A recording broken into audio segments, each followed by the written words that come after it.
Greetings, AP coordinators, and greetings, Rachel. No time to waste in this bonus episode of Coordinated. That's right. We're going to chat about the change section action in AP registration and ordering in 5 minutes or less, Derek. The clock is ticking. Indeed it is. Let's get started. There are 3 examples of when you, as an AP coordinator, will want to use the change section action that is found on the students page in the actions column next to the student's name. Correct. Sometimes I have a student who has a schedule change in a non-AP course that requires a change to their entire schedule. An example would be a student who was in the class section for AP US History, Period 1, with Mrs. Jones.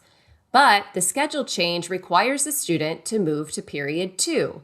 Now, in this case, that's still with the same AP teacher, still with Mrs. Jones. So the student is changing sections, but keeping the same teacher.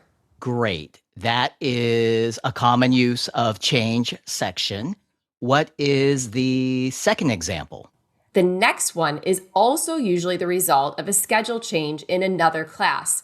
The student is staying in the same AP course, but this time the student is moving to a different period as well as a different teacher. It isn't uncommon for schools to have 2 or more teachers for the same AP subject.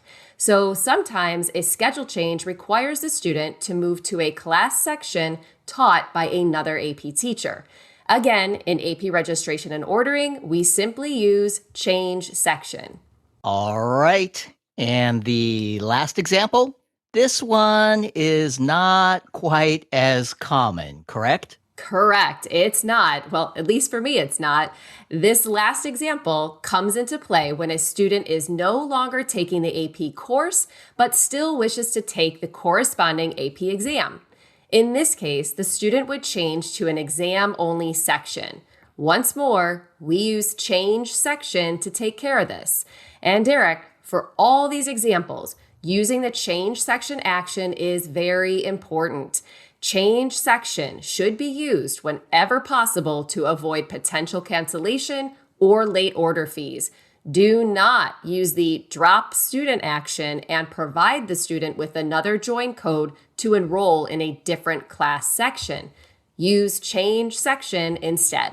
Let's say that again. I think it's the key message. Change section should be used whenever possible to avoid potential cancellation or late order fees. Change section is our friend. That's right. And speaking of friends, more information can be found in My Best Friend, the AP Coordinator's Manual, Part 1, pages 75 to 76, link in the show notes. And there you have it. That's change section in 5 minutes or less. AP coordinators, thanks for joining the coordinated conversation. And be sure to press play on the next bonus episode where we will talk about another important action in AP registration and ordering, drop student. Until then, we thank you for all the continued support of your AP students. We appreciate you.